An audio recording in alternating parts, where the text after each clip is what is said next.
very good morning to all. Indian Psychiatrist Society, South Zone Branch and Atma Hospital organizing International Suicide Awareness Day webinar. I welcome each one of you for this webinar program. Now I am calling Dr. K. Ramakrishnan, Vice President, Indian Psychiatrist Society, South Zone Branch and Managing Director, Atma Hospital for welcome speech. Good morning to all of you. Welcome you all for this important webinar on suicide prevention, Love to Live. I am very happy more than 1,000 of you have registered and you are online. You know that suicide is a global problem. It is not an individual problem, it is a societal problem. You may be knowing last year, according to statistics, 8 lakh people have committed suicide in the world.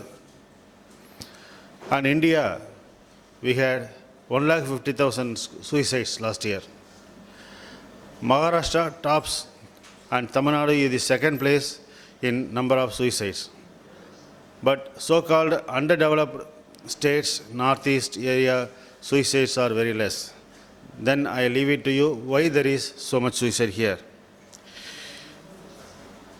And I am proud and very happy that the lady who pioneered and motivated WHO to observe September 10th as World Suicide Prevention Day, Professor Lakshmi Vijay Kumar, our mentor, she is the chief guest for this day.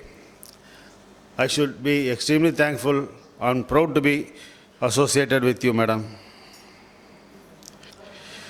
Every year we organize some programs for suicide prevention. Last year we had cycle rally. That previous year we had human chain. Previous year we gave awareness posters throughout the bus stand and other things for 1 week. So this year we had planned 5K run and I promised Dr. Kishan sir that we will be doing that 5K run. But because of the unfortunate situation of the COVID, at least I am happy that I could make up this webinar and organize 2,000 people for this program. And I thank Dr. Kishan sir for coming all the way to be physically present for this inaugural function. I thank you, sir. Now it is my turn to invite Dr. Kishan sir. He is the current president of the Indian Psychiatric Society, South Zonal Branch. He is a committed leader, leading from the front. He keeps saying, leaders should be in the front, don't take risk for your soldiers. He is very much into it. We have so far organized IPS, PG CME program at Vijayawada, midterm CME program at Mysore, and now this program. All these things, he went by car, got the e-pass, but he didn't allow other members to travel and take the risk. But he was willing to take the risk and stand as an example. I bow to you for your commitment, sir. He is an excellent academician, researcher, and his area is suicidology, spirituality, yoga, and mental health. Welcome you, sir. And I am very happy to invite our guest of honor, Sri Balakrishnan, sir. So much he has done for the society. He made IPS position as a dignified one. Now he is the Joint Commissioner of Police in Chennai North. Previously he was DGP in Trichy. When he was in Trichy, the crime rate had reduced. He even organized suicide prevention, counseling centers in police station. And what touches me is his interest to transgenders and slum dwellers. I believe whenever he finds time, he brings youth from slum area, invite them to his home, give them good lunch and motivate them. In that way, he stands as an example for all people, humanitarian. I bow to you, sir, and I am very happy to invite you, sir.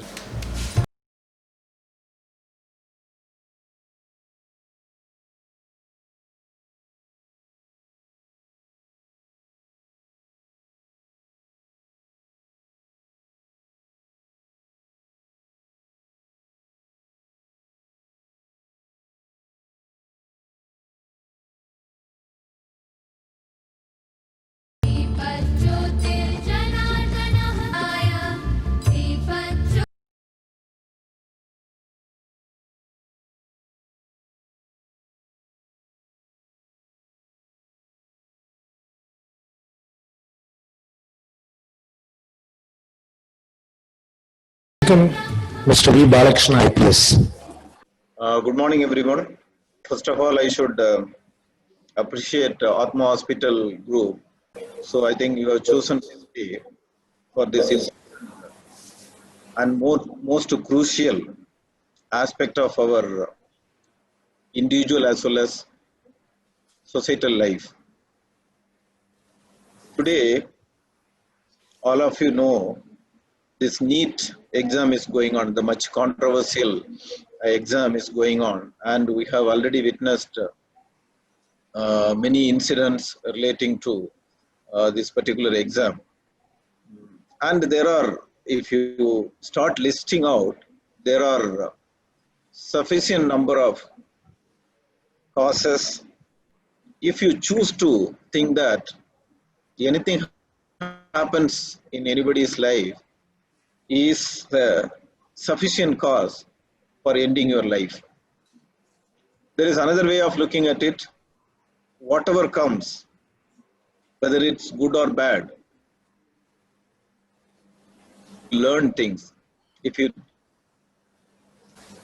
start enjoying that, then you lead a happy and peaceful life. If you start cribbing for everything, if you start getting depressed over everything, then life is going to be a hell. So it is our choice basically, right?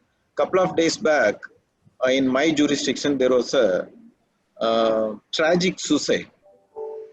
Because for the first time I have come across such an incident in which a mother with a 1.5-year-old, 18 months old child committed suicide.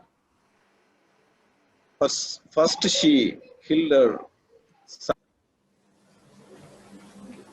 suicide herself. First time I have come across such an incident. Generally, there have been such incidents, but this way of committing suicide as a family, first time I have come to know about such kind of suicide. And if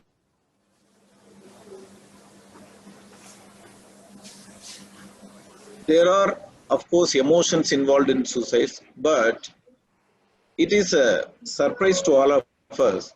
Suicides happen for various reasons. Some people commit suicide because they are depressed in life, and some people even commit suicide in the process of achieving happiness. As many doctors are there, you would better appreciate that there have been incidents of, mostly in the Western countries, where people derive pleasure in suffocating themselves, and in the process they end up losing their life. So if you look at the emotions involved in commission of suicide, all kinds of emotions are attributable to the tendency to commit suicide. So that is the thing we see externally. When we look at the suicides, we understand that நிறைய emotions, கோபம், சோகம், depression, இது மாதிரி தாழ்வு மனப்பான்மை, lack of self esteem, இது போல there may be multiple reasons. As doctors would better appreciate again. If you look at the deeper reasons for suicide, there are reasons like there are basically psychological reasons, especially when it comes to the youngsters, the students.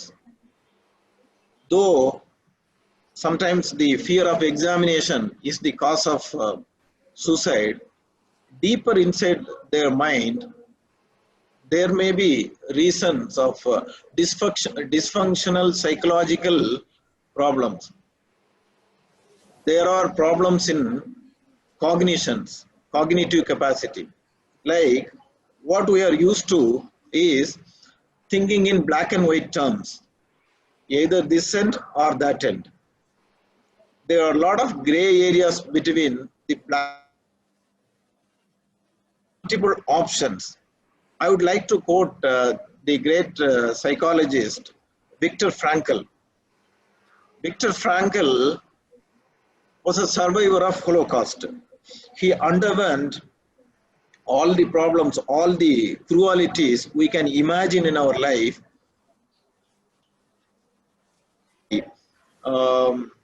Cruel tactics when hundreds of thousands of Jews were executed. This psychologist Viktor Frankl was one of them, but fortunately he survived despite he was thrown into the jaws of death on many occasions. So after he survived the Holocaust, he comes out with a wonderful theory, right? It is a theory of freedom or empowerment. What he basically refers to freedom is that the freedom is specific to an individual.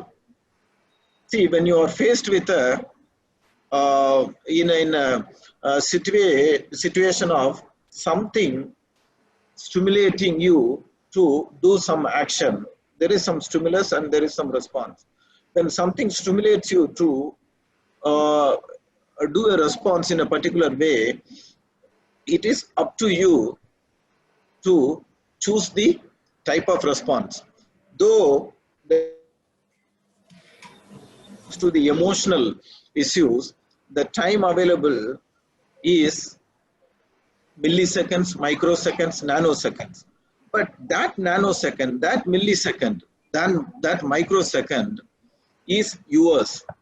Nobody can take away that response time from you.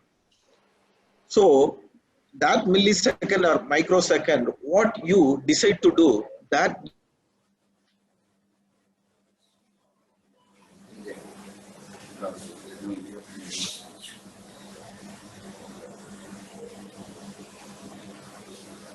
my life, I want to end my life. Well, you can think that, okay, that is the fact, so I want to commit suicide. And there is the other end that, no, this is an opportunity. This is an opportunity to look back at my life and decide what went wrong. And this is an opportunity to think about my life and come out with a wonderful idea so that I reach the peak in whatever profession I have chosen. So these are two extremes, and there are hundreds of thousands of options, permutations and combinations between these two ends of the spectrum, thinking spectrum.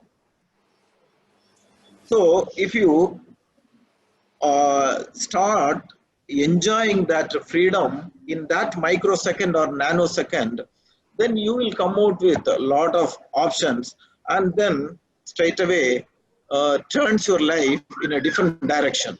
Instead of ending your life, you take that moment as the launching pad and decide on something, and in future you will reach a position, then you will look at that moment which turned your life in a different direction as either it was a stupid moment or it was a turning point in your life. So I request the students,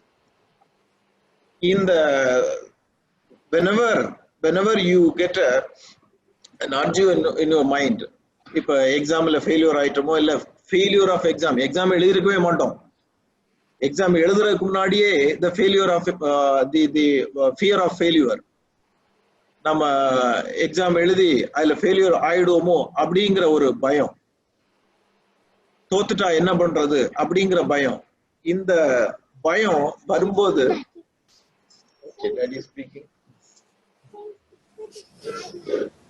is a bad man. Yes, sorry for the, okay, you sit here and watch.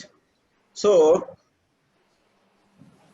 especially for a police officer, this is very important, because on Sundays we get some time to spend with the family, and it is an important de-stressing factor. So we should enjoy such moments. Though I could have gone into a separate room and spoken at this function, I decided to stay with my family and spoke, because these are the moments which not only removes the stress from our mind, but also brings a meaning to our life. You will have thousands of reasons to lead a happy life. So what I would suggest to the students, whenever you get a feeling of depression, sadness, or tendency to commit suicide, அப்போ ஒரு நிமிஷம் யோசிச்சு பாருங்க, இதுதான் முடிவா,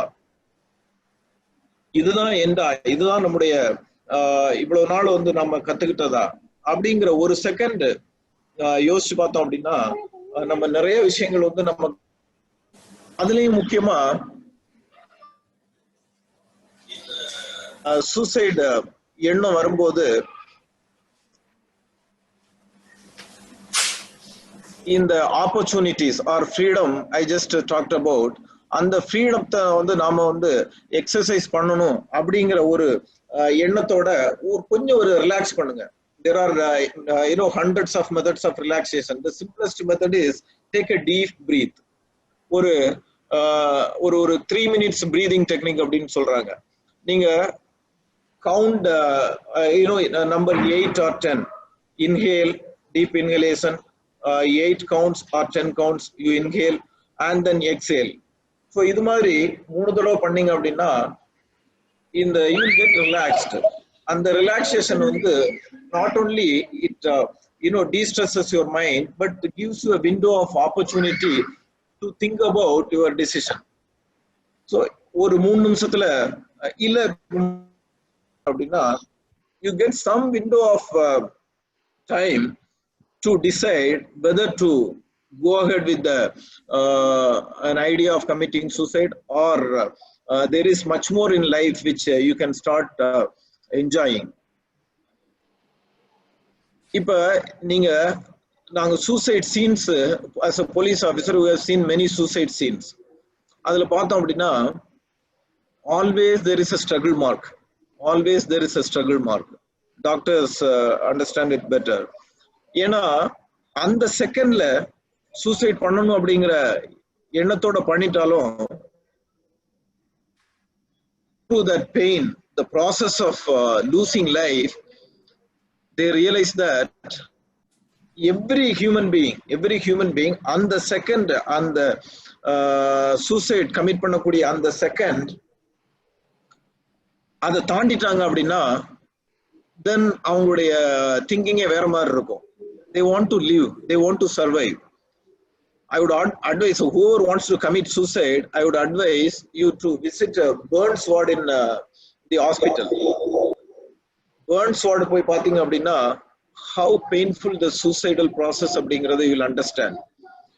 அங்க கேட்கக்கூடிய அந்த அழுகை குரல், அங்க கேட்கக்கூடிய அந்த பெயின்ல கத்தக்கூடிய அந்த கத்தல், even thinking about suicide. So அதனால what I மொமெண்ட்ல நீங்க என்ன முடிவு அந்த எண்ணம் வரும்போது relax for few seconds, even 1 second will be enough to change your thought.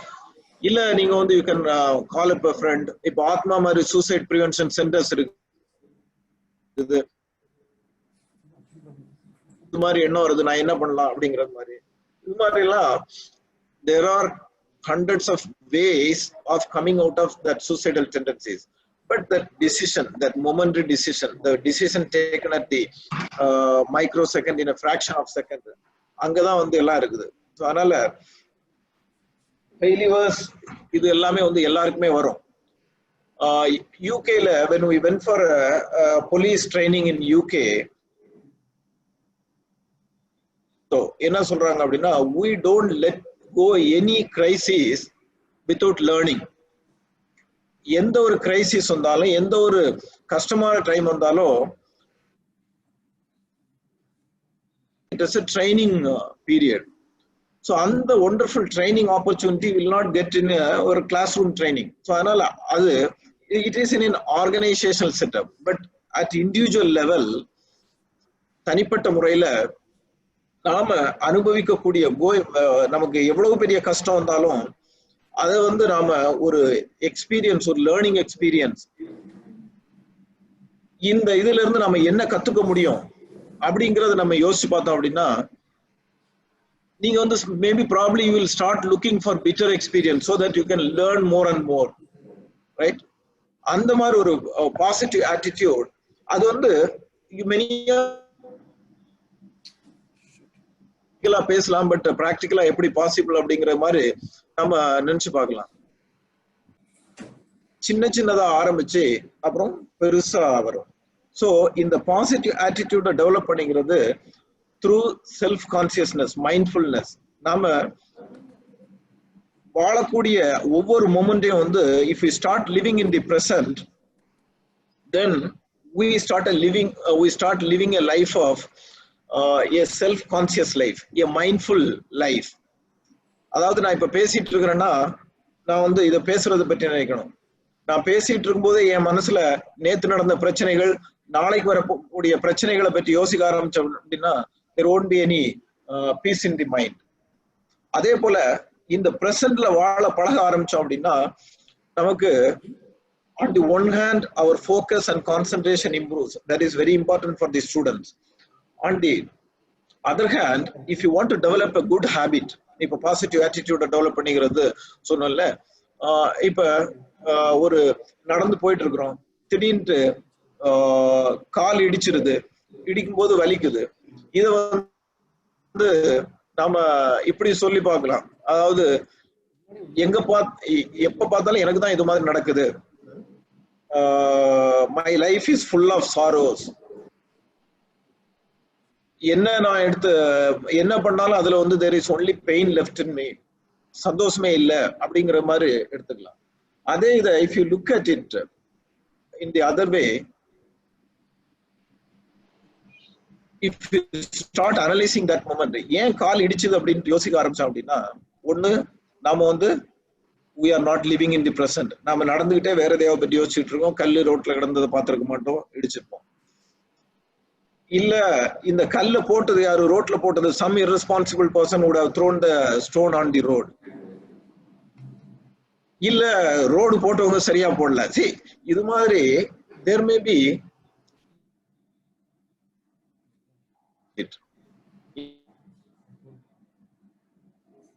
அப்படி நடக்குது அப்படிங்கறத விட்டுட்டு இந்த ஆஸ்பெக்ட்ல இதை அனலைஸ் பண்ண ஆரம்பிச்சோம் அப்படின்னா you will come out with a lot of positive ideas, positive constructive ideas. Next time நீங்க ரோட்ல போகும்போது அது மாதிரி கல் ஏதாவது கிடந்ததுன்னா நீங்க தள்ளி போட்டு போவீங்க. நெக்ஸ்ட் டைம் நடக்கும்போது ரோட்ல நடக்கும்போது ரோட்டை பார்த்து நடப்போம். பிரசன்ட்ல பின்ன நேத்து நடந்ததே நாளைக்கு நடக்க போறதே பற்றி நினைச்சிட்டு நடக்க மாட்டோம். Will focus on what we are doing.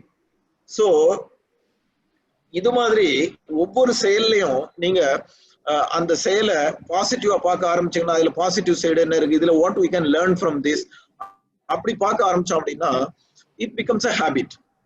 So psychologists say that if you do a particular task or a routine for 21 days continuously, it becomes a habit அப்படிங்கறாங்க.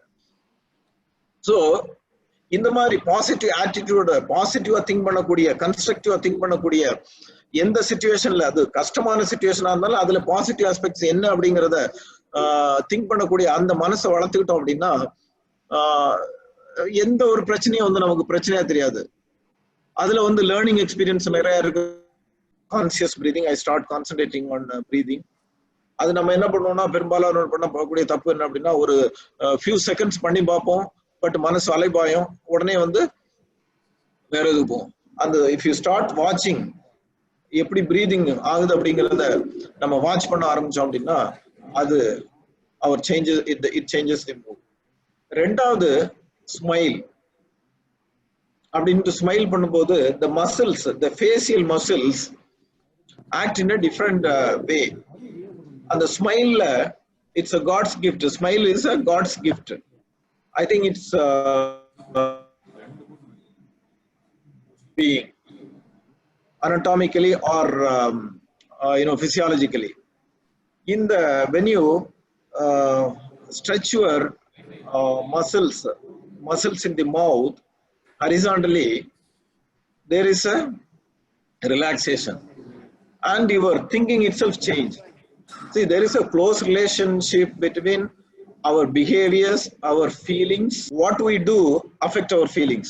What we think affect our இந்த மாதிரி எண்ணங்கள் வரும்போது deliberately if we start training our mind few seconds அந்த few secondsல நீங்க if you start looking at your decision then suicide வந்து will disappear. So this is one of the way gnats, whenever there is a gnat setting in my mind, I try to do this and then I'll get some time to analyze the problem and then find out a solution. எப்பவுமே black and whiteல think பண்ண தேவையில்ல. இல்ல இது இல்லனா இது வெட்டு ஒண்ணு துண்டு ரெண்டு அப்படின்னு ஸ்ட்ரெஸ்ஃபுல் லைஃப் அது மாதிரி இருந்ததுன்னா வந்து இந்த மாதிரி எண்ணங்கள்லாம் வரும். அதனால ஸ்டூடெண்ட்ஸ் சொல்ல விரும்புறது என்ன அப்படின்னா லாட் இன் அவர் லைஃப் அந்த மொமெண்ட்ல எடுக்கக்கூடிய முடிவு வந்து சரியான முடிவா இருக்காது. அத நம்ம one police officer later on become a DGP also. அவர் வந்து before he passed the civil services exam, out of frustration he was walking on the railway track to commit suicide. அப்ப one Sardarji, Sikh gentleman, he saw this young man walking on the train track aimlessly in a so then he called out that young man and asked him, why are you walking on the track? Then he said, I don't have anything to enjoy my life. I tried the civil services many times, I did here, and I don't want to leave a suffering to my family, so I want to end my life. Then that Sardarji removed that kada, that is owned by the Sardar Sikh community all the time. So avara the kalati avaru koduthu, see, whenever you get a suicidal thinking, you just look at it and you will understand that how fruitful how enjoyable the life is. Nanu adu mari da oru kalathula irundha, ipo vandu I am a very big businessman.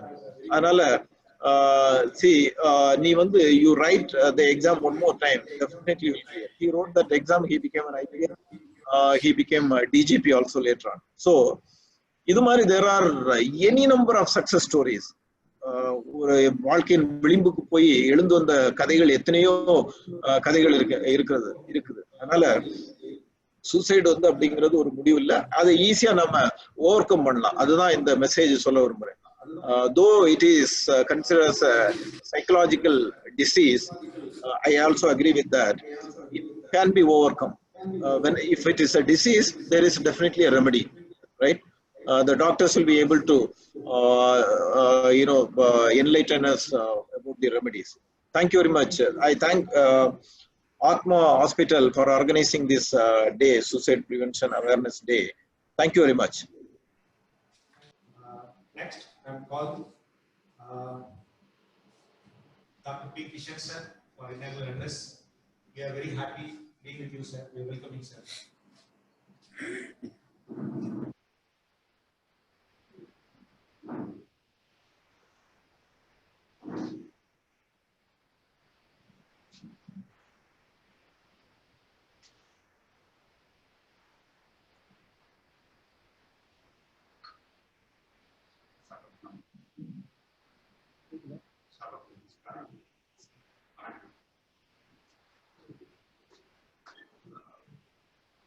Respected Chief Guest of today's function,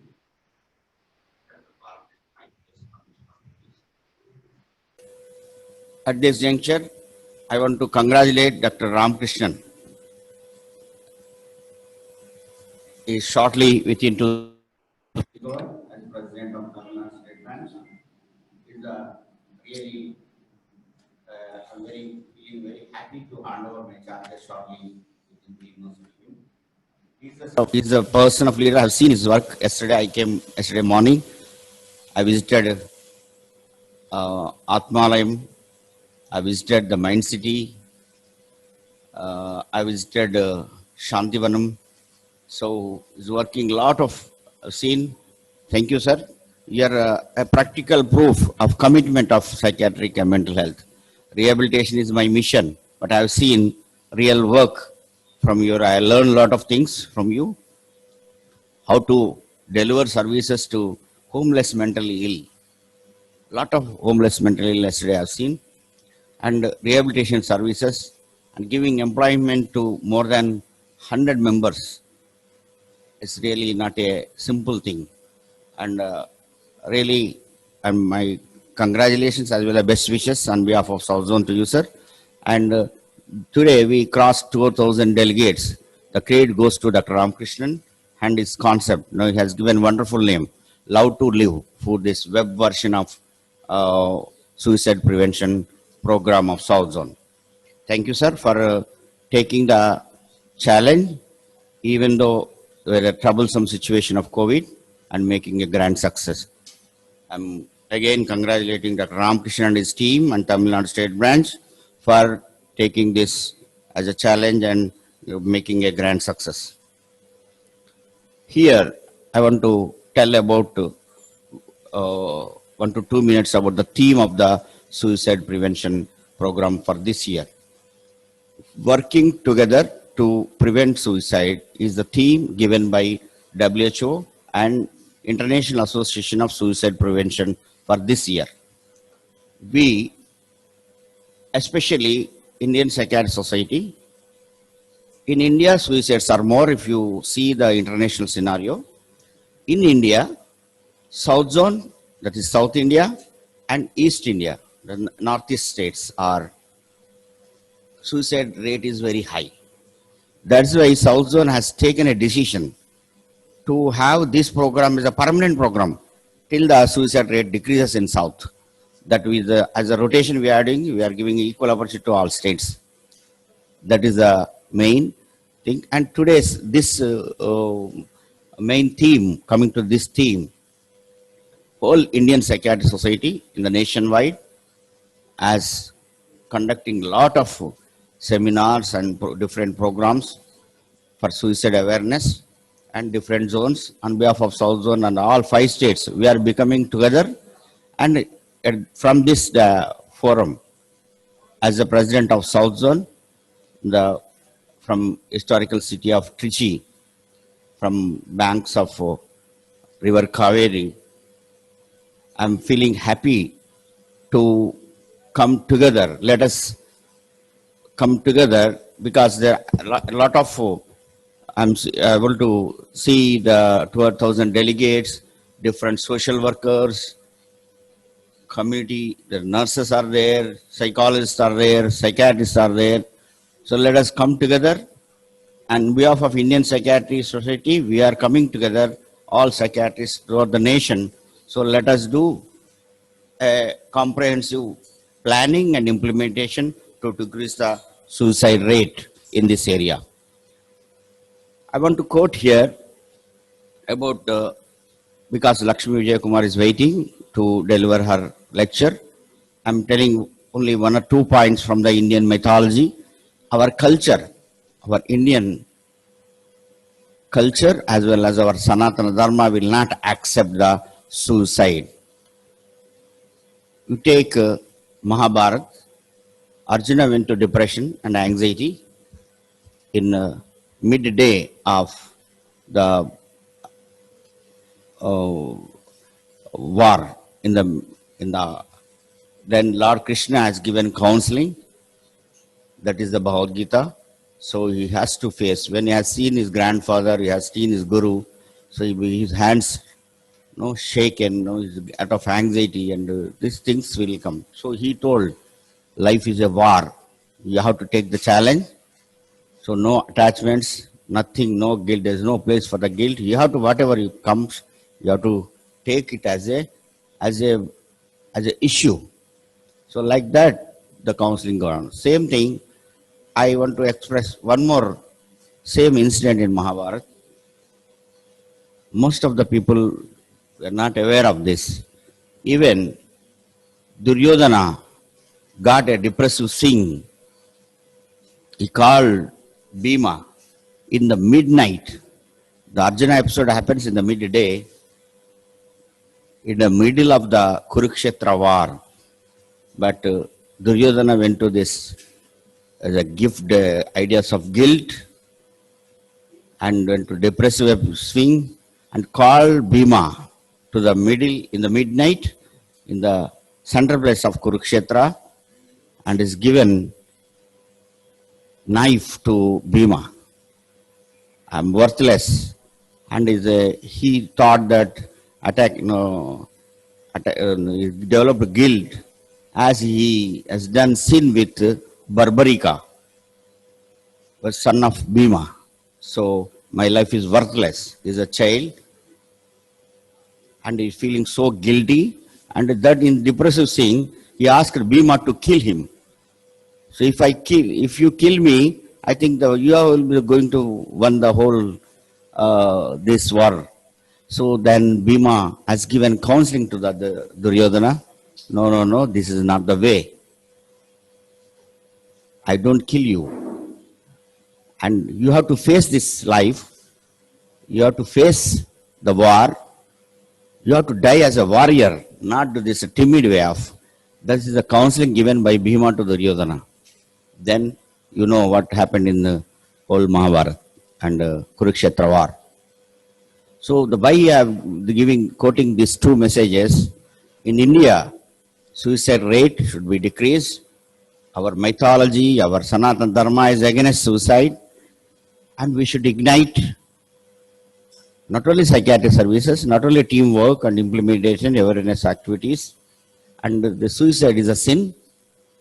So this message I am giving from the banks of river Kaveri, Trichy. Life is a flow. Stagnation is like death, what our philosophy tells. Life should be like a flow of water. That's why our ashes will be, pour in the rivers. So that is our life. We should stagnate, that will be equal to death. So always face the challenges, and our mission, our activities should be ignited with this positive way of thinking. We have to face the war. Life itself is a war. And here I'm concluding my address because Lakshmi Vijay Kumar is waiting. He's going to give a wonderful and comprehensive presentation of suicide. Madam, and thank you to Madam on behalf of from your land. I'm telling my thanks to you for accepting as a chairperson of suicide prevention activity. And thank you very much for to be in cabinet of South Zone EC. And thank you very much to all my EC members for cooperating with me to do all these activities. With this activity, we completed South Zone except IFSOCON, and this is going to be, I think, today with the 2,000 count of registration is high. This grade goes to all seniors in my EC and office bearers of the South Zone. Thank you very much.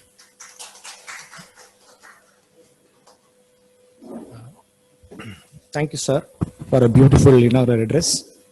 And also you mentioned about in mythology how psychotherapy has been done.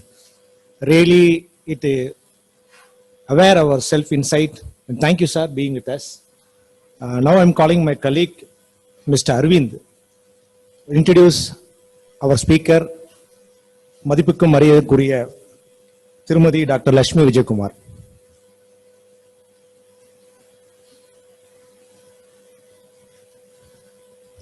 So good afternoon.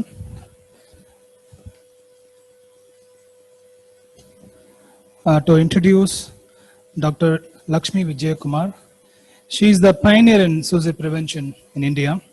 She is one of the architects to declare 10th September as World Suicide Prevention Day. She is graduated from Thanjavur Medical College, as Dr. Ramakrishnan mentioned, and did the post-graduation from Institute of Mental Health, Chennai. She is the only Indian psychiatrist to receive both honorary fellow of Royal College of Psychiatrists, FCRP and FCRP Edinburgh. She is the only Asian to be the Vice President of International Association of Suicide Prevention. She is the founder trustee of SNEHA, a voluntary center for suicide prevention affiliated to Befriend Us International, Chennai. Now, SNEHA helped to establish 10 other centers in India, which is a great achievement. She is the head department of psychiatry, VSHS, Chennai. Honorary Associate Professor of University of Melbourne and Griffith, Australia. She has received many honors and awards, which is more than 20. To mention a few, Lifetime Achievement Awards in Reliance Wellness Foundation, Arunodaya Award for Best NGO in Chennai, Women Doctor Award in the year 2012 from MJR University, Erwin Ringel Service Award for the year 2015 from International Association for Suicide Prevention. Her contributions to suicide prevention are enormous. She was the coordinator of the first suicide prevention report of WHO 2014. She was the instrumental for inclusion of suicide prevention in the national mental health policy. She pioneered to decriminalize attempted suicide to repeal IPC 309 in August 2008. She was the champion of starting pesticide locker in villages to prevent farmer suicide. She has organized 20 plus nationalized and internationalized conferences on suicide prevention. She has published more than 60 research articles on suicide prevention and authored many books on suicide prevention. We welcome you, ma'am. Thank you very much. It is a real pleasure to be with you, and I thank Dr. Ramakrishnan for inviting me for this wonderful function. And I may be a few years his senior in the college, but he is definitely the senior in terms of the variety of services which he is offering to the people of Trichy. And hearing the Joint Commissioner of Police speech, I had to revise my speech because most of what I wanted to say, he has already spoken. And thank you, Dr. Kishore, for inviting me to be part of the South Zone EC and for your interest in suicide prevention. And it's a real privilege to be here. Without much ado, I think majority of from the chat box, I see that majority of the participants are young people and students. So maybe I'll focus on student suicide and youth suicide. It is, as we have about 800 suicides every year in the world. 800,000. And unfortunately, even though our National Crime Records Bureau say that about 135,000 people die in suicide in India, the global burden of diseases as well as the global health estimate of WHO rates almost about 230,000 people are dying by suicide in India every year. But the greatest tragedy for us is that majority of them are young people below the age of 30. Between the age of 15 and 29, suicide is the #1 cause for mortality.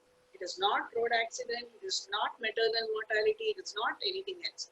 For both boys, girls, men and women, between the ages of 15 and 29, suicide is the #1 cause for mortality in our country.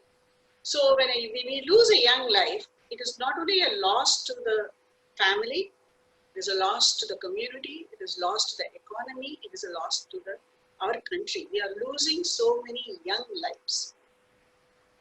So now coming back to suicide, there is no single reason for a suicide to happen. Suicide is due to a variety of factors. We all say a lot of things have to go wrong for a suicide to happen. You have biological factors, you have psychological factors, you have social factors, you have cultural factors, sometimes you have even religious and philosophical factors. So a lot of, and if you look at the trajectory of suicide, you have biological factors, what we call as the distal factors, then we have proximal factors, then we have precipitating factors, then we have trigger factors. So when everything combines together, then the person feels that there is no other way but to die. Now there are 3 reasons why suicide prevention is possible, because it is the very nature of suicide. Suicide is a very impulsive phenomenon. Okay? Suicide is also a communication. 80% of people who die by suicide have communicated their suicidal thought to somebody. It is we who don't hear properly. And the Joint Commissioner classically brought out, majority of them are not sure. Ambivalence. The wish to live and the wish to die is like a seesaw battle with them at that point of time. And suicide is a very strong emotion. You cannot be acutely suicidal for 6 months. Okay? We have found that the maximum suicidal instinct lasts for about 2-3 weeks. So in those 2-3 weeks, if support is given, suicides can be prevented. If support is not given, suicides can happen. Because it is an impulse. If at the moment of impulse support is given, suicides are prevented. Because it is a cry for help, and if you are able to hear the communication effectively and offer emotional, empathetic listening, suicides can be prevented. Because it is an ambivalent phenomenon, if you are increasing the wish to live, suicides can be prevented. அதே மாதிரி என்ன பிரச்சனையா இருந்தாலும் எந்த சூசைடுக்கு இதுதான் காரணம்னு இல்லை, எது வேணாலும் ட்ரிகரா இருக்கலாம். ஒவ்வொருத்தருக்கும் ஒவ்வொரு vulnerability. Each of us have a vulnerability. Trigger for me may not be a trigger. Okay. For example, if somebody falls down and has a fracture and has to be bedridden for 4 months, for a 25-year-old boy, it may not be a problem because he knows that he will recover and in 4-5 months he'll be fine. Whereas for a 70-year-old, he's dependent, he does not know whether the bones will heal properly, whether he will be able to walk, whether he will be able to do. Vice versa. Having a fight with a wife at 70 years, he may be upset for 10 minutes. But a girlfriend leaving the boy is a huge issue. So the risk factors keep changing over life cycle. Okay, it is not static. For a student, what we have found is there are 2 things which really trigger them to suicide. முன்னாலும் தலைக்குருவி ஏற்பட்டா அது ஸ்டூடெண்டால தாங்க முடியறதில்ல. இது வந்து it may be caught copying, it may be poor marks in the notice board, or fees கட்டலங்கிறது notice போர்ட்ல, இல்ல ஒரு குரூப்புக்கு முன்னாடி நீங்க எல்லாரும் கேலி பண்றது, so anything, bullying, anything which induces shame causes tremendous amount of suicidal ideas in young people. The other trigger is rejection. You care for very much. நீங்க யார ரொம்ப விரும்புறீங்களோ அவங்க நீங்க வேண்டான்னு உங்களை உதறிட்டு போகும்போது ரொம்ப கஷ்டம். Rejection is all of us want to belong. In fact, Joyner in his interpersonal theory of suicide says one of the important factor is thwarted belonging. When you want to belong, when you want to do and you are prevented from doing it and you are rejected, that is a huge factor. Now, and the factor is multiplied in a young person more than in an older person. நான் வந்து ஒரு வேடிக்கையா ஒரு example சொல்லுவேன் இதுக்கு. Every 3-4 years, the Nobel Prize for Medicine and Physiology is decided by a group of 18 people in the Karolinska Institute in Sweden. So once in 5 years or so, they organize a conference and invite about 20-30 people so that this committee is explained about what are all the newer things which are happening, starting from genetics to everything, so that the committee is knowledgeable about what is going on in the world. Okay, it's a very nice conference meeting to go when you are invited, because without having to work for a Nobel Prize, you eat in the same table, you go into the same room, and you do everything. So I had the opportunity of attending one of the secretary of the Nobel Committee asked me, Dr. Lakshmi, answer me this question. Nobel believed in basic sciences very much. Chemistry, biology, and he liked literature. Ella ஒரு Nobel Prize வெச்சாரு. But ella science the fundamental of any science is mathematics. He did not, in fact, in Nobel, money should not be used to give a prize for a mathematician. Okay, that is the fundamental science for all the sciences. Why did he do that? I gave all kinds of explanation. But finally, he told me this, but please remember, when he was young, Nobel loved a girl. Okay? She left him for a mathematician. So he said, mathematics will not have a Nobel Prize. So that is the power of rejection which we can feel. So for a young person, when a person whom he loves or for a person whom he cares for rejects him, it is impossible for us to bear. For an older person said, okay, there are a lot of other people who care for you, but for that person, that is a major factor. Now, if you look at youth suicide per se, actually, if we compare 1990 to 2016, in most of the countries, suicides have come down.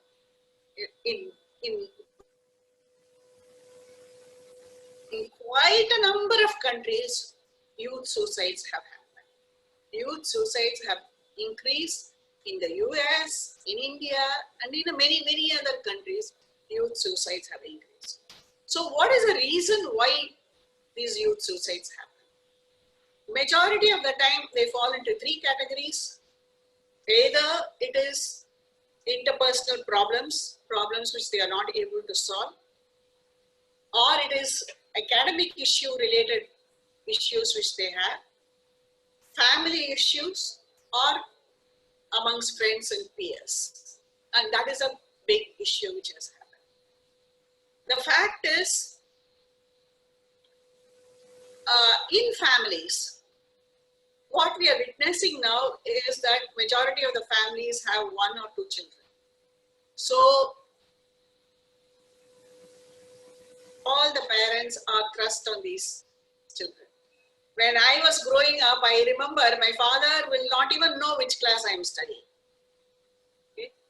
But today my daughter knows what lunchbox my grandson's friend is bringing. You know, that's the kind of helicopter parenting which happens now. So many of our expectations are thrust on this. And on top of it, the kids now, students nowadays have to face a rapidly changing world. See, as human beings, whenever there is a stress, we adapt. We learn to adapt. And then there is a resting phase. And then another stress comes and then we adapt, and that's how we grow. But now there is no resting phase. The changes are so rapid, you have to keep.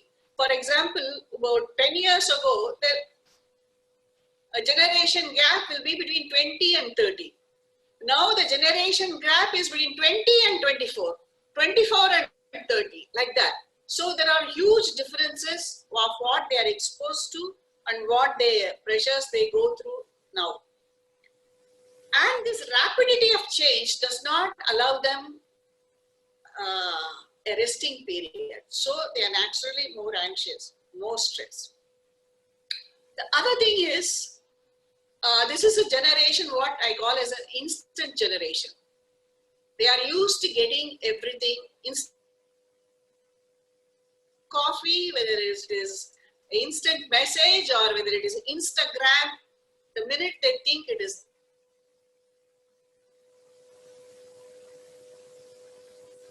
or career does not happen instantly.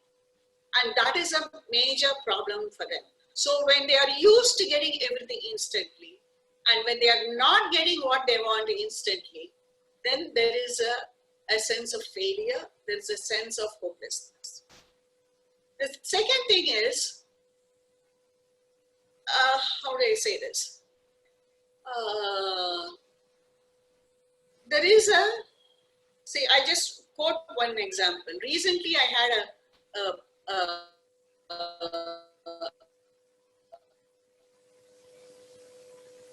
a Korean student, and she wanted to follow her parents' footsteps and do medicine, and she would have got it.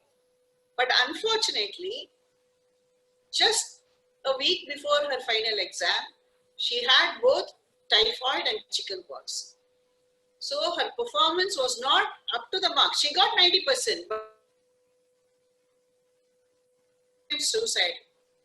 And she was brought to me and I was talking to her, and what she said made a huge sense.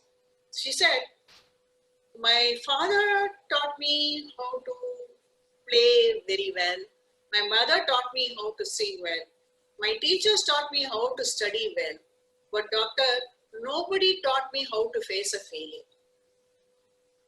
So how to face a failure is what determines your success. It is not how you handle, but how you handle your failure, how you handle a crisis, how we handle this COVID crisis is what is going to determine our future. So how we handle a failure is what is important, not how we handle our crisis. The third thing which I would like to focus on is the amount of the COVID has forced many students to spend a lot of time on the computer, net, virtual, and a lot of their normal activities of going to college, playing, going to movies together, all that is curtailed. So they are completely in front of the laptop or the mobile, and that's their only form of communication, and we must be very thankful for that. Because imagine if we don't have this, we won't be even having this webinar. So it is great. At the same time, many students are completely involved in this virtual world. So much so, they lose the real world. Okay? Equal importance need to be given to the real world. See, when you fall down, you may have 1,000 friends in Facebook or Instagram. But when you fall down, it is your friend who is walking with you who will lift you up. So give equal importance to real friends. But if you don't like something which your friend says, it's very easy for you to unfriend him or block him. Okay? But in real life, we cannot block all those people. We have to learn to exist with a variety of people. We have to learn to cope up with a variety of people. We have to learn to understand a variety of people and where they come from, which does not happen in a virtual friendship. Don't spend time with your Facebook friends or anything like that. But as much importance give to having real friends. Engage in physical activity. Our commissioner said, engage in physical activity. Because when you are joining a game, whether it is table tennis or badminton or whatever it is, you know that you will win some and you will lose some. So you will know how to handle a failure. You will know how to handle a loss. So please engage in some, you don't have to be top things, which is the expectation of everybody. I start playing cricket, I have to be like Sachin or Virat, or I have to be like Sindhu if I start playing badminton. No. Play it for enjoyment. Play it for physical activity. Learn to lose, learn to be friends, and that I think is extremely important. Because enough research has shown the longer you spend in the digital world, the depression and suicidality increases. But we are forced to do it now because of the current situation and because of the current expectations. So we have to learn to balance it. Finally, I would like to say, when we talk about mental health, we say a mental health is a state of well-being in which a person is able to realize his or her own potential, is able to handle the normal stressors of life, is able to work productively and usefully, and is able to contribute to the community. So what can students do to have this? Okay? Realize your own potential. Okay? But then you must have realistic expectation from yourself. If today I say, okay, if I think, okay, I want to be like PT Usha So if I'm going to have that kind of expectation for myself, I'll be miserable. But if I say I'm going to keep myself fit, I am going to keep myself active, that is possible. So have realistic expectation of your capacity. Assess your capacity. Have a realistic expectation. And even if your parents and teachers push you and say, no, I want you to get 90, 95. It's okay for you to tell them, look, I am not that kind of a person who's likely to get an academy. I'll put in my hard work, okay? But what I get is what I get. It doesn't mean that I cannot be a success in life. See, today, as Dr. Ramakrishnan said, there are 3-4 students who have died even before writing an exam. So that is the kind of confidence they have in themselves. So first, generate confidence in yourself. Self-esteem and self-confidence is the most important criteria for any student to handle a life. The next is able to handle the normal stressors of life. See, COVID, when we started, terrified. We were scared. We were, but now we have learned to live with it somewhat. So we have learned to cope with it. So we can cope with stress. Just as, what shall I say? Stress is a part of life. So it's never going to be a situation where you're not going to have any stress at all. There may be moments when you don't have stress, but then stress will come. So you have to, as they say, flow up and down like a wave is a part of life. So take the up and the low in a measured stride. See, many people, students, when they come and ask me, I am stuck in a course which I don't want to, I didn't want to study this, my parents pushed me to do this, or I am in this kind of a job which I hate, and but what to do, I need the money, the family needs the money, and so on. All I'm asking them is have a different twist to what you're thinking. Instead of thinking, what do I want to be when I grow up? Okay, or what do I want to be? What do I want to achieve? Change the question. How can I contribute to the society, the family, the country? What is it that I can do to contribute to the community? So even if you are in a course which you don't like, which your parents say you have to do because for the family's financial stake, or in a job which is said, don't think of it as a drudgery. See, I am contributing to my family. I am contributing to financially to the family. I am contributing to my father's happiness. So when you shift from I am stuck here into saying, what is it that I can do to contribute?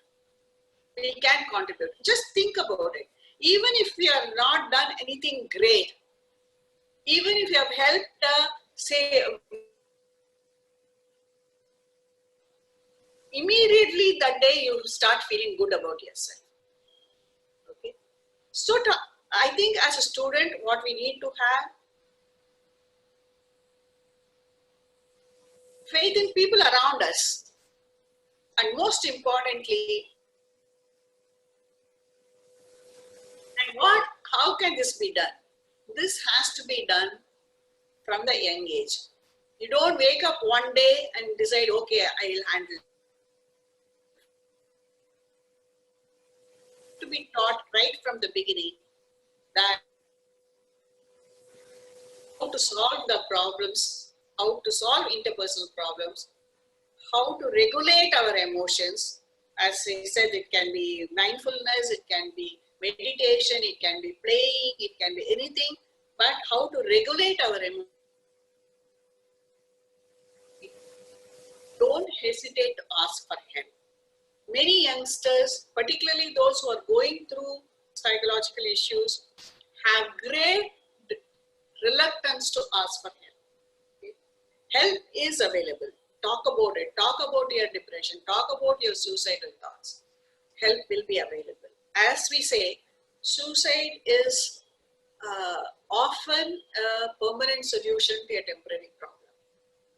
And when you think, when your emotions are less, when you're able to think better, there are options other than suicide will happen. I'm sure many of you who have been talking to people who are suicidal, when you ask, it is not that I really want to die, but I just cannot go on living like this. So what is it? What is the little thing which will make them live? What is the little thing which can make them that life is worthwhile is important.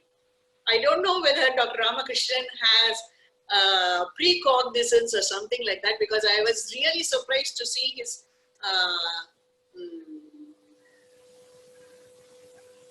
slogan, because in WHO we are rolling out by the beginning of next year a slogan called "Live Life." He says, "Love life." We have created a program with a manual for all the countries or communities on how to go about for suicide prevention, and that title is "Live." As students,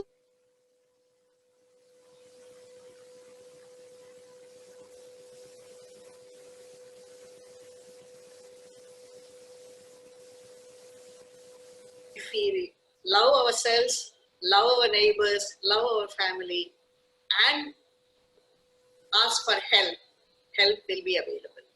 Thank you. Thank you, Lakshmi Madam. You are a mentor to us, so many youngsters. And as I rightly say, you are the mother of suicide prevention in India. And I sincerely pray, and many of us, most of us will agree to my prayer that you should get at least a Padma Vibhushan award from the government of India for your excellent work for the past 35 years, continuous efforts. We got a lot of interesting questions for you, madam. Actually, I want to tell before I start this question session. Right now, while we were discussing, we had a call. Sir, give your number. I am suicidal. My counselor, Miss Tamil Mani, is talking to that girl. This is the success.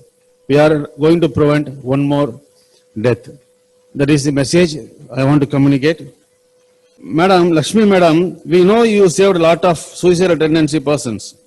But I like to know, what is your first word of comfort to withdraw the suicide attempt? It is not the word of comfort, it is the empathetic listening, which is the first step towards suicide prevention.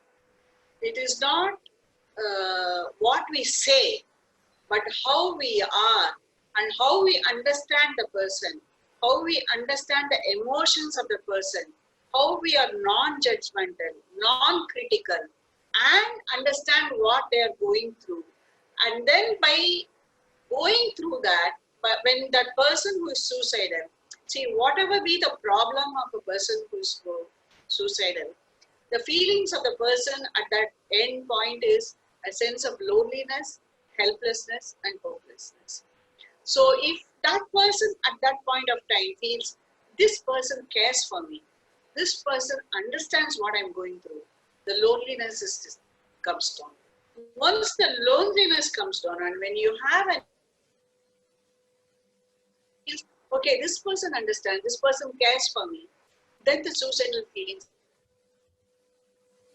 And then you talk, and usually the person who's suicidal is like a pressure cooker of emotions.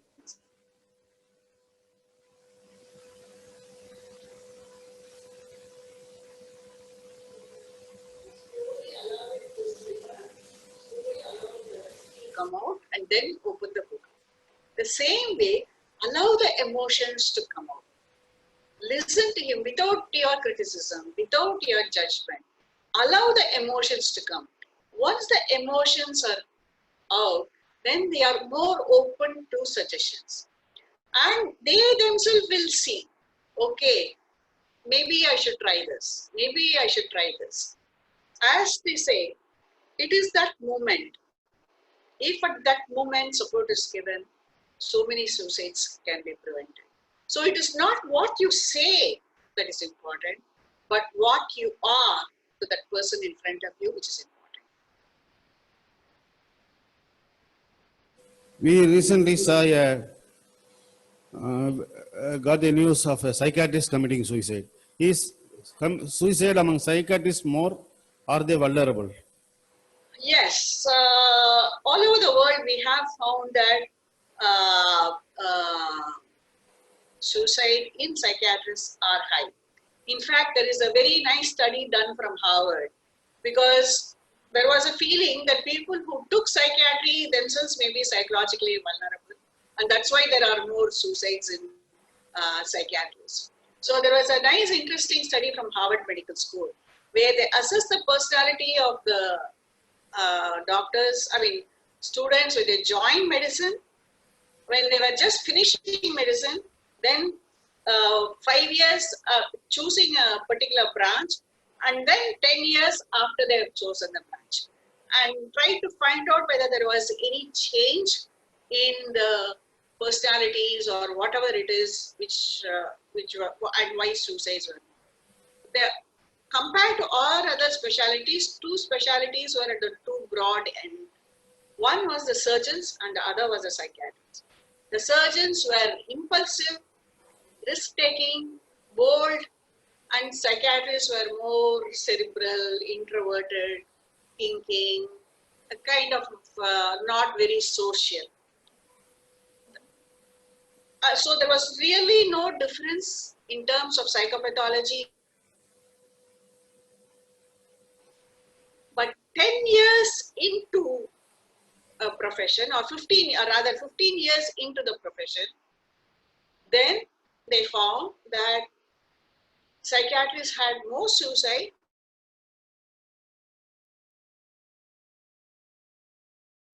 So the inference is that the more and more you see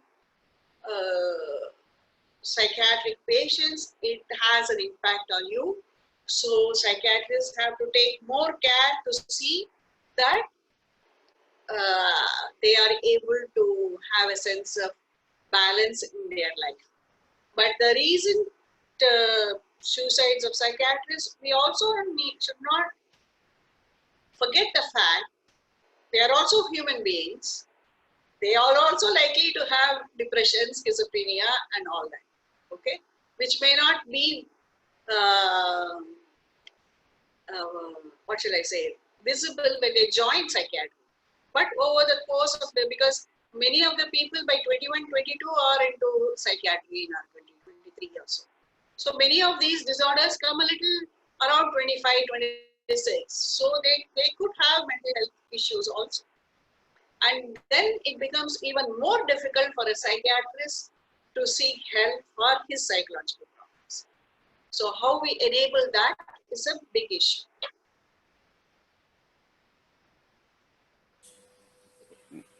One comment, very excellent program, madam.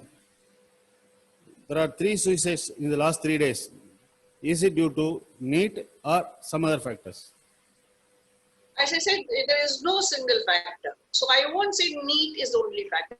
There are a variety of factors. Because I can come back and ask, okay, why are there no suicides during the JEE? Or why are there no suicides when people are writing for civil services examination and things like that, okay? So there are a variety of reasons for that, okay? So these people have died by suicide even before they have written the exam. They don't even know how the paper is going to be, whether they are going to write well or not. They have given up hope even before they have started. It is that hopelessness which drives them.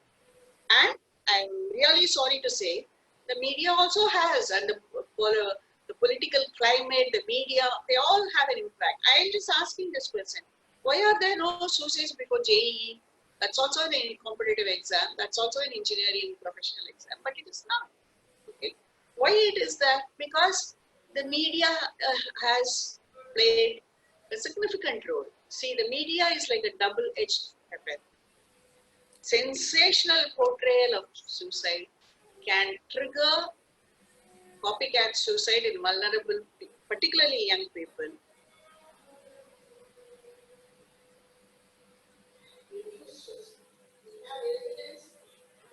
First phenomenon as the Werther phenomenon, and the second phenomenon as the Papageno syndrome, where a sensible portrayal of how a crisis is solved, of how a situation is handled without resorting to suicide, has reduced suicide. Okay, madam. Then there is another question. There are some who commit suicide without giving any warning signs. How do you explain? Not really, as I said, Without any 80%. warning signs. That's what I'm saying. 80% of them give warning signs. It may be verbal, it may be behavioral, it may be cognitive. There are 20% who do not give warning signs, which are very, very difficult to pick up and prevent. But fortunately for us, 80% give warning signs. And even that we are not able to prevent. That is the sad story. There are 20% of the people who give no verbal signs or behavioral signs or any other sign. Okay? That is fortunately only about actually 15 to 18%. Then another one interesting question. My brother used to play PUBG game for hours in a day. When we refused to give him his mobile, he has suicidal thoughts and tries to attempt suicide. How can we handle? Absolutely. First, I think we have to monitor how much the children have in terms of these addictive video games. These addictive video games and violent video games has resulted in a lot of addictive behavior. It is this addictive behavior, it is like an addict. When you remove the alcohol, people get withdrawal reaction. Same way, your brother is experiencing withdrawal reaction from this addictive book. So we have to handle it like a withdrawal reaction and understand this. So even before this PUBG, I'm sure some of you, sometime back, we had this blue whale game. And one of the things at the end of it is to actually attempt suicide. Okay? And many of us, fortunately, the government took a stance and banned the game. Okay? Yes. And to counteract that, actually, Brazil and a few friends in Brazil, we started something called as the pink whale game. Each game is an affirmation. Today, you will go and tell this person, I care for you very much. Or you will give a rose to that person. But the pink whale game did not get as much currency as the blue whale game. You know? So, and not only this, forget about the PUBG. There is, I don't even want to say it because I don't want to give idea. There's something called as the dark net. The kind of things which goes on in the dark net is impossible. But I don't know how to get there, but these children know. And they are exposed to all kinds of violence there. Cyberbullying is extremely common. What we have found, particularly in this lockdown period, is 1/3 of the children are cyberbullied and 1/3 of the cyberbullied children are suicidal. Yes, madam.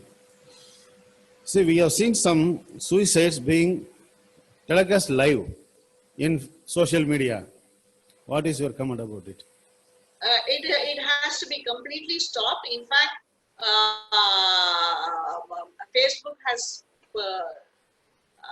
put a filter, and if anybody is live streaming it, it will stop. It has to be followed by other network sites also, but that is stopped now. It used to happen, but since last year, Facebook has, and in fact, even Google, if you look, if you type how to commit suicide, now has made the helplines will come first, not other things. But still, these children know how to go to the dark web, get a dark net, and get everything.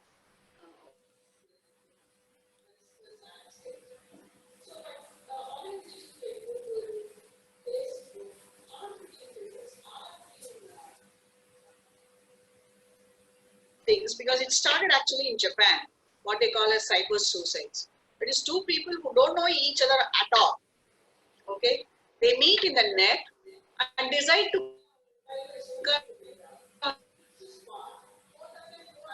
used to be the favorite spot in Tokyo. So two of them will go there, total stranger, shake hands and then jump into the beach. So these cyber suicides became very, very, very. So there are filters which are good, but unfortunately there are a lot of holes also. Okay, ma'am. Is there anything called rational suicide? Can you differentiate euthanasia and suicide? Euthanasia is a situation where a physician, see there's a difference between euthanasia and assisted suicide. Euthanasia is a situation where a physician sees a person who is in terrible pain, terminal illness, feels that the person will not die and administers. That is euthanasia. But many of the countries actually, none of the physicians want to do it. They have something.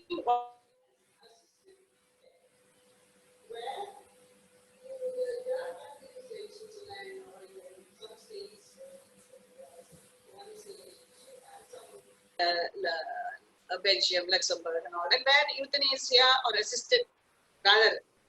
assisted suicide is allowed. Okay, in fact, you have to have a lot of conditions for that. That is, you have to be certified by 2 psychiatrists that you do not have depression. You have to be certified by 2 medical practitioners.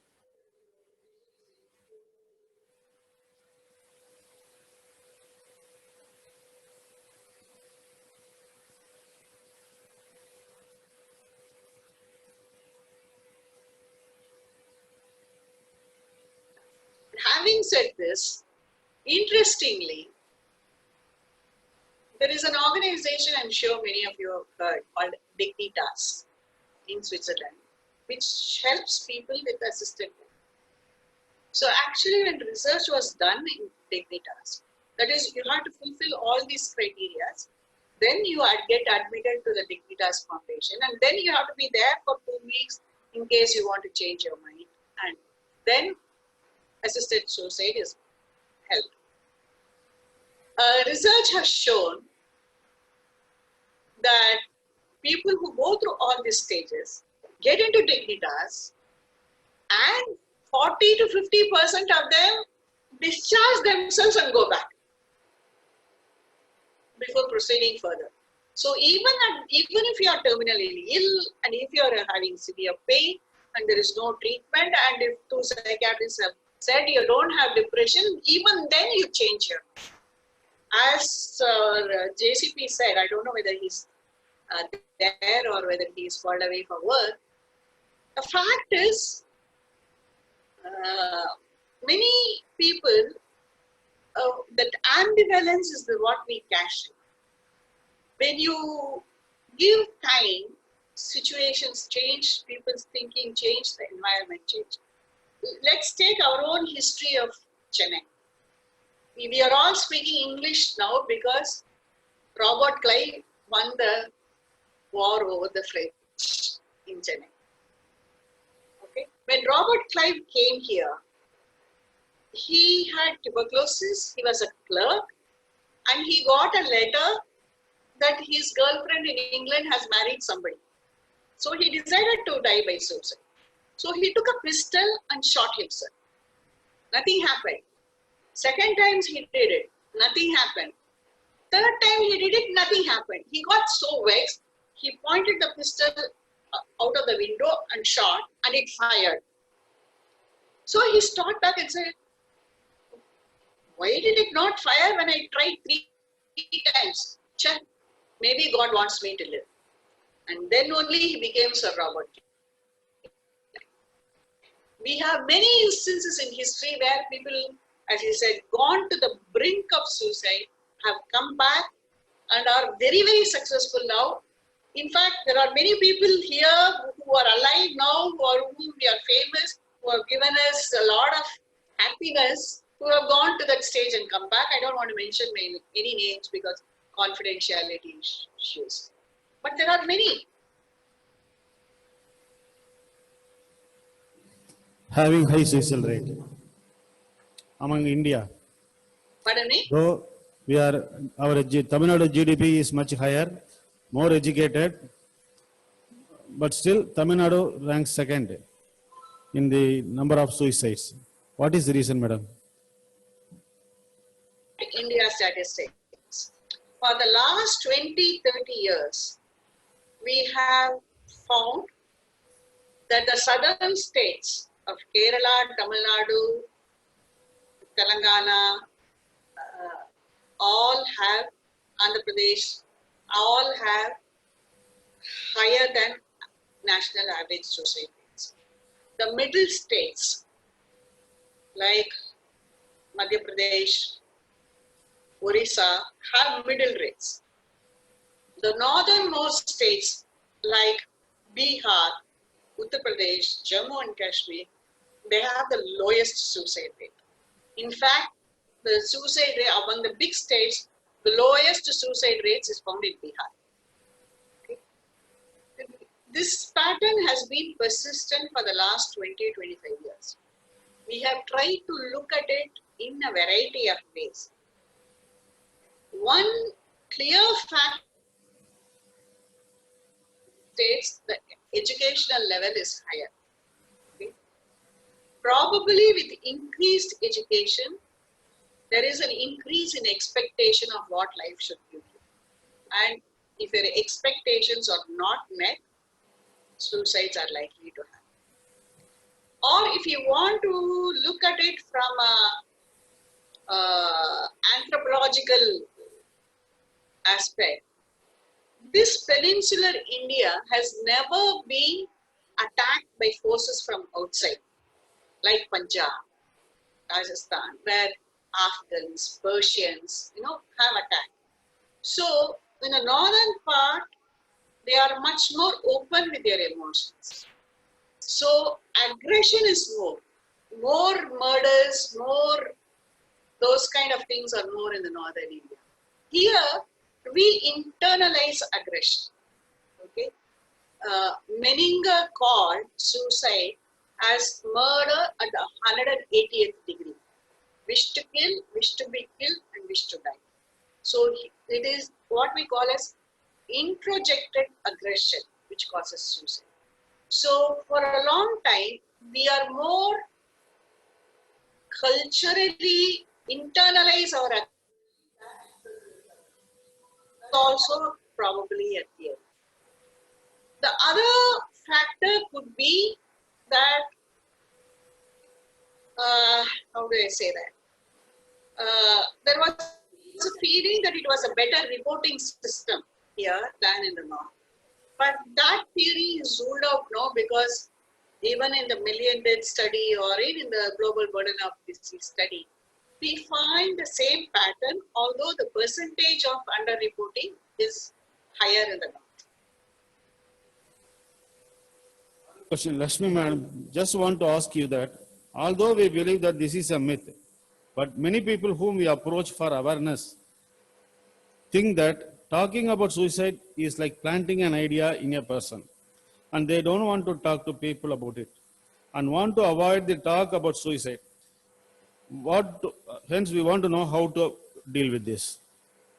It is a total myth. In fact, the WHO in the first World Health Suicide Report, which, as you rightly said, I was one of the 4 editors of that. The first thing we step towards suicide prevention is to ask the person. Research from around the world has shown that by asking whether a person is suicidal or not does not introduce that idea into the person. In fact, many suicidal people have a sense of relief when you ask the question because they know you're willing to talk about it. Okay? for a person who's suicidal, some of them may not be even verbalize it. It is confusing for them. It causes a lot of stress for them. So for a person to come and tell you, doctor or friend or whoever it is, I'm feeling suicidal, is very difficult. Whereas when you ask the question, for them to nod their head or say yes, it is much. So there is no scientific evidence at all that asking introduces that idea. We have vehemently said the first step towards suicide prevention is to ask. Mr. Mohan, Youth International President, has congratulated us for coming together for this program. He has just mentioned, let us all together prevent suicide, especially children and students. Thank you, sir. This is a word of mine. Now I request Dr. Kishan, you got some comments about these things. Please, sir. Before comment, Madam, I'm having a question from you. Not only this question, not only for suicide, how to decrease the stress. So this stress is leading to suicides. Stress also leading to other psychiatric morbidity.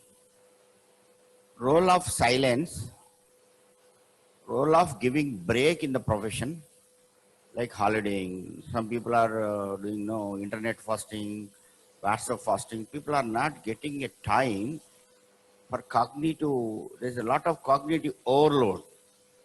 So, is there any studies, literature, and your experience, how to utilize this in a therapeutically? If so, not in the suicides, and at the same time, application of our old and ashrama siddhanta.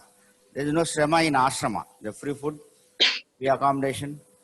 There is no stress, and somebody will be guided, a teacher or guru. Somebody will be there in the olden system. So, how to your comments about silence, oblique, break in the profession, and how to utilize this as a therapeutically, not only in preventing suicides and preventing psychiatric illnesses. Over to Madam, please.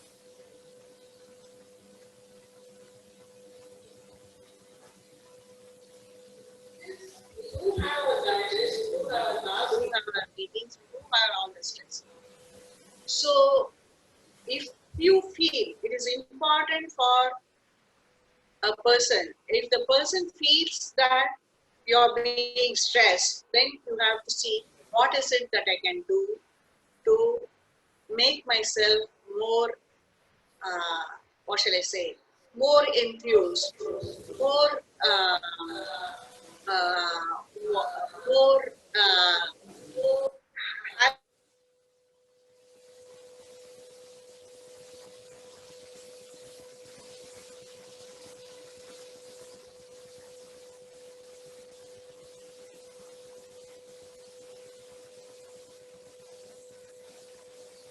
some stress.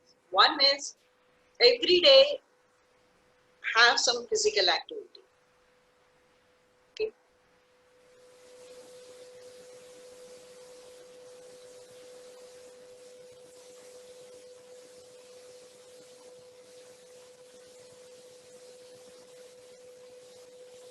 Something when you learn a little something new. Read something which is totally different from your work. If you're a psychiatrist, start learning, say, Japanese or something like that, which has or music or whatever it is. So learning something new keeps you enthusiastic about life.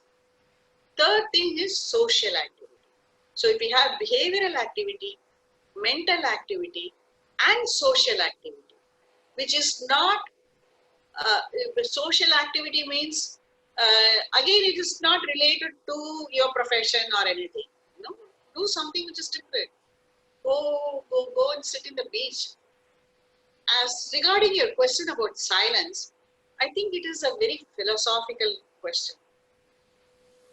how to silence your mind will help not only in suicide but in a lot of mental health issues. Okay, it can help an obsessive, it can help a depressive, it can help even a schizophrenic also. So the fact is, over the years, philosophies all around the world have been trying to help human beings how to still your mind, how to bring calmness to your mind. And if you are able to achieve it, then definitely you will be calm. But I think in life, what is important is balance. Balance your work, balance your family, balance your activities, balance your emotions, balance your needs, balance your wants.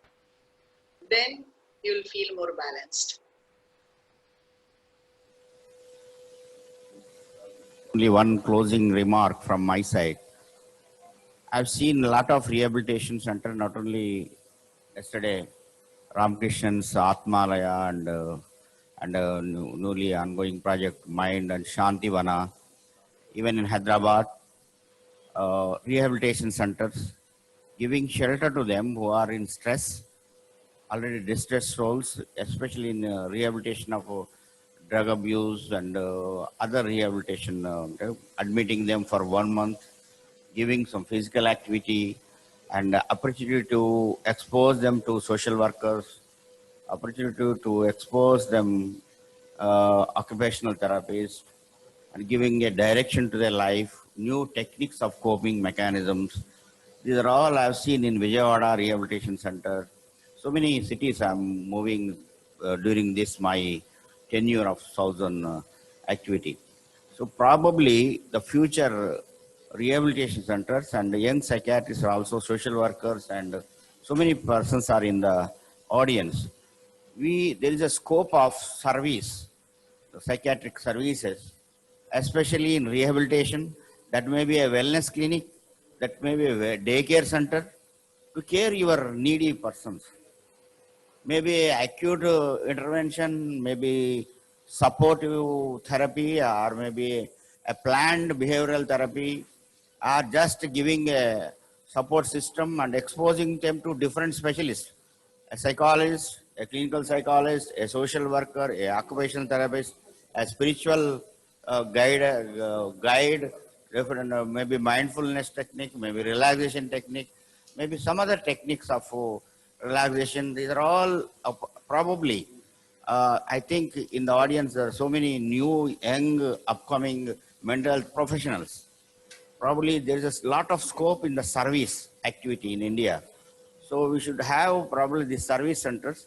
Even Madam told, a lot of therapeutic applications, even decreasing psychiatric morbidity, avoiding the stress, and avoiding the acute problems to become chronic, preventing second, third episodes, increasing the prognosis. Can a psychiatrist can improve the prognosis? Can mental health system can improve the prognosis? Certainly, a mental psychiatrist, a social worker, an occupational therapist, these all systems certainly has to improve the prognosis of the existing illnesses.